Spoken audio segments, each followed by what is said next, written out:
संतोषी माता व्रत कथा। एक बुढ़िया थी, उसके 7 पुत्र थे। 6 कमाने वाले थे और एक निकम्मा था।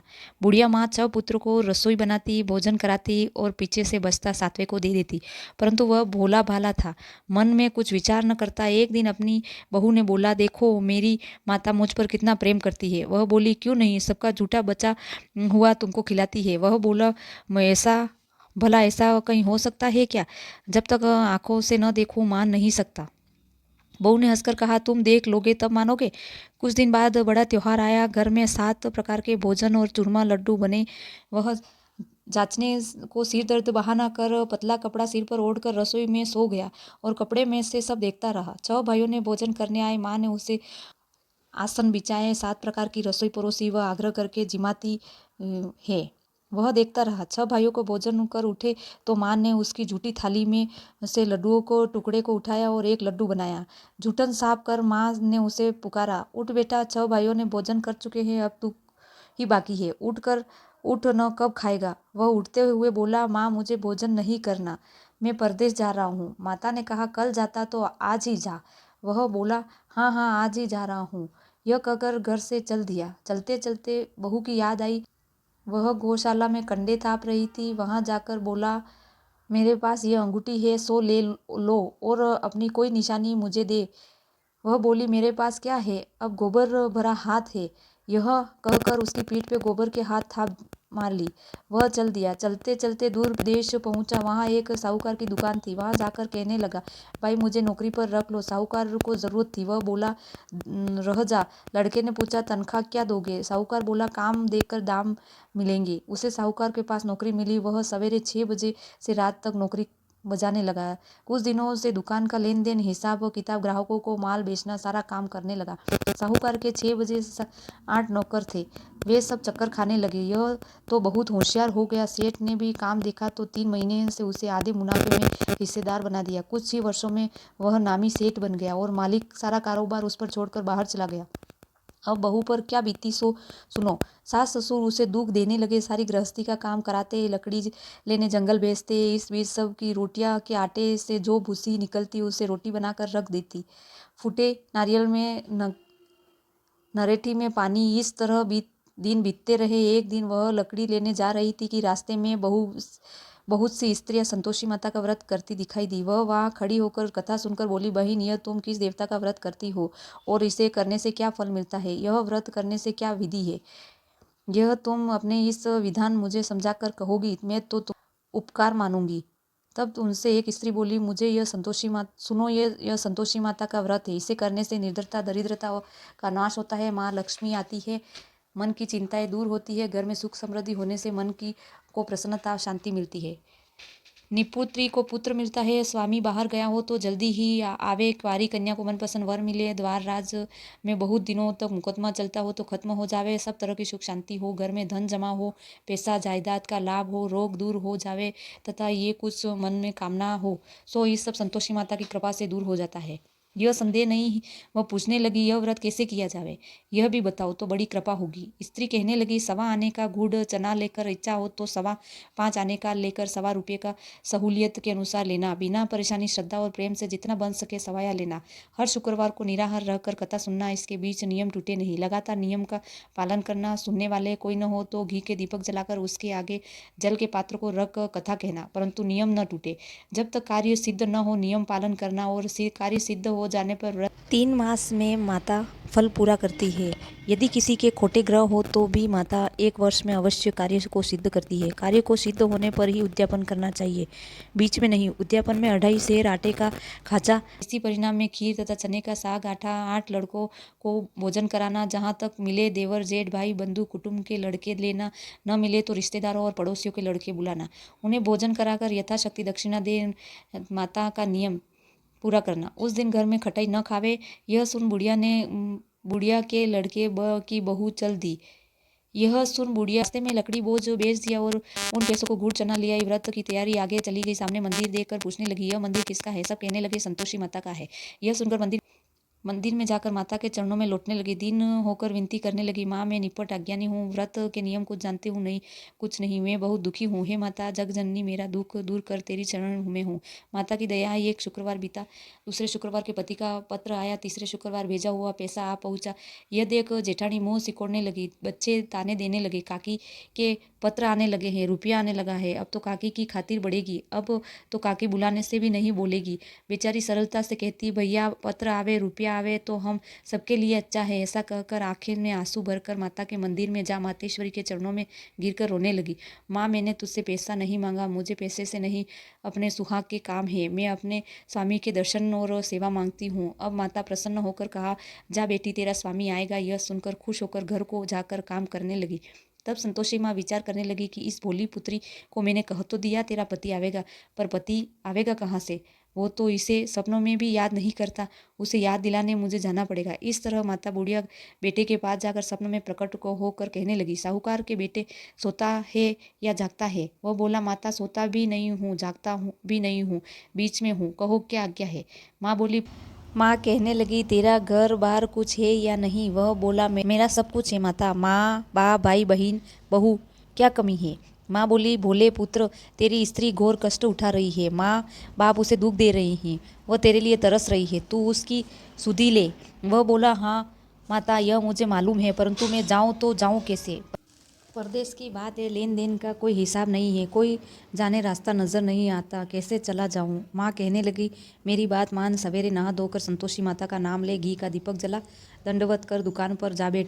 देखते देखते तेरा लेन देन सब कुछ चुक जाएगा, जमा माल बिक जाएगा, सांझ होते होते धन का ढेर लग जाएगा। सवेरे उठते ही उठकर उसने देखा कि अपने सपने की बात कही और तन सुनी कर लगी उड़ाने लगे। कई सपने की सच होते हैं क्या? एक बूढ़ा बोला, देख भाई, मेरी बात मान, इस प्रकार साथ झूठ करने से बदले देवता ने जैसा कहा वैसा ही करने, तेरा क्या जाता है? वह बूढ़े की बात मानकर स्नान कर संतोषी माँ के दंडवत कर घी का दीपक जला दुकान पर बैठा। थोड़ी देर बाद वह देखता है कि देने वाले रुपया लाए, देने वाले हिसाब लेने गए, कोठे से भरे सामानों में खरीदार कदर नकद दामों से सौदा करने लगे। शाम तक धन का ढेर लग गया। माता का चमत्कार देख प्रसन्न होकर मन में माता का नाम ले घर जाने के वास्ते गहना कपड़ा खरीदने लगा और वहाँ से काम निपट कर वह घर की ओर रवाना हो गए। वहाँ बहू बेचारी जंगल में लकड़ी लेने जाती और लौटती वक्त माँ के मंदिर पर विश्राम करती। वह तो उसका रोजाना रुकने का स्थान था। दूर से धूल उड़ती देख वह माता से पूछती, हे माता, यह धूल कैसी उड़ रही है?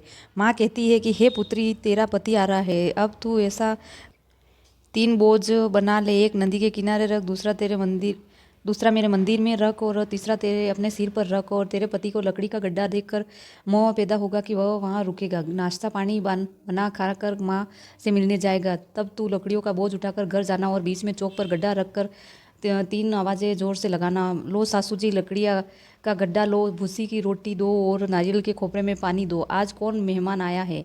माँ की बात सुनकर बहू बहुत अच्छा माता कहकर प्रसन्न होकर लकड़ियों के 3 गड्ढे लेकर एक नदी के तट पर एक माता के मंदिर पर रख दिया। इतने में ही एक मुसाफिर आ पहुंचा। सूखी लकड़ी देखकर उसकी इच्छा हुई कि अब यहीं विश्राम करे और भोजन बना खाकर गांव जाए।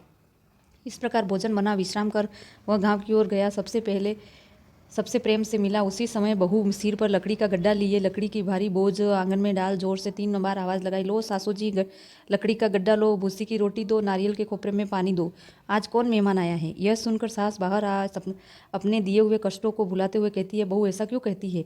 तेरा मालिक ही तो आया है, आ बैठ, मीठा भात खा, भोजन कर, कपड़े गहने पहन। इतने में आवाज़ सुनकर स्वामी बाहर आते हैं। अंगूठी देख व्याकुल हो माँ से पूछते हैं, माँ यह कौन है? माँ कहती है, बेटा यह तेरी बहू है, आज 12 वर्ष हो गए हैं, तू जब से गया तब से सारे गांव में जानवरों की तरह भटकती फिरती है, काम काज घर का कुछ नहीं करती, 4 समय आकर खा जाती है, अब तुझे देखकर भूसी की रोटी खोपरे में पानी मांगती है। यह लज्जित हो बोला, ठीक है माँ, मैंने इसे भी देखा है और तुम्हें भी देखा है, अब मुझे दूसरे घर की चाबी दो और उसमें रहूं। तब माँ बोली, ठीक है बेटा, तेरी मर्जी, कहकर चाबी का गुच्छा पटक दिया। उसने चाबी ले दूसरे कमरे में तो तीसरी मंजिल के ऊपर था, खोलकर सारा सामान जमाया। एक दिन ही वहाँ राजा महल में जैसा ठाट बाट बन गया। अब क्या था, वह दोनों सुखपूर्वक रहने। अगला शुक्रवार आया। बहू ने अपने पति से कहा, मुझे माता उद्यापन करना है। पति बोला, बहुत अच्छा, खुशी से करो। परंतु उद्यापन की तैयारी करने जेठ के लड़कों को भोजन करने बुलाया। उसने मंजूर किया कि परंतु पीछे से जेठानी अपने बच्चे को सिखलाती है और देखो रे भोजन के समय सब लोग खटाई मांगना जिससे उसका उद्यापन पूरा न हो। लड़के जिमने आए तो वो खीर के पेट न भर खाई, परंतु याद आते ही कहने लगे कि हमें कुछ खटाई खानी है, खीर खाना हमें भाता नहीं है। यह देखकर रुचि होती है बहू कहने लगी खटाई किसी को नहीं दी जाएगी, यह तो संतोषी माता का प्रसाद है। लड़के तुरंत उठ खड़े हुए बोले पैसा लाओ।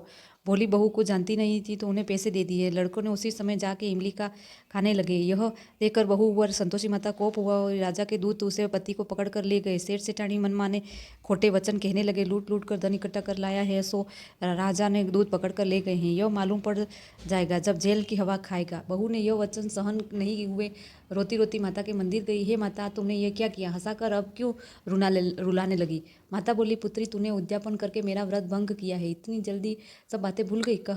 वह कहने लगी, माता ना कुछ अपराध किया है, मुझे तो लड़कों ने भूल में डाल दिया, मैंने तो भूलने पैसे दे दिए, मुझे क्षमा कर दो माँ। माँ बोली, ऐसी भी कहीं भूल होती है क्या? वह बोली, माँ मुझे माफ़ कर दो, मैं फिर तुम्हारा उद्यापन करूँगी। माँ बोली, अब भूल मत करना। वह बोली, अब न होगी माँ, अब बतलाओ वह कैसे आवेंगे? माँ बोली, जा पुत्री, तेरा पति तुझे रास्ते में आ मिलेगा। घर को चली जा रहा में पति आता मिला। उसने पूछा कि तुम कहाँ गए थे? तब वह कहने लगा कि इतना धन कमाया है तो उसका टैक्स राजा ने मांगा था, वह भरने गया था। वह प्रसन्न हो बोली, भला हुआ, अब घर चलो। कुछ दिन बाद फिर शुक्रवार आया। वह बोली, मुझे माता का उद्यापन करना है। पति ने कहा, करो। वह फिर से जेठ के लड़के को भोजन के लिए कहने गई। जेठानी ने तो एक दो बात सुनाई और लड़कों को सिखा दिया कि तुम पहले ही खटाई मांग लेना। लड़के कहने लगे, हमें खीर खाना नहीं भाता जी, बिगड़ता है, कुछ खटाई खाने को देना। वह बोली, खटाई खाने को नहीं मिलेगी, खाना हो तो खाओ। वह ब्राह्मणों के लड़के ला भोजन कराने लगी। यथाशक्ति दक्षिणा की जगह एक एक फल उन्हें दिया। इससे संतोषी माता प्रसन्न हुई। माता की कृपा होते ही 9वें मास में उसको चंद्रमा के समान सुंदर पुत्र प्राप्त हुआ।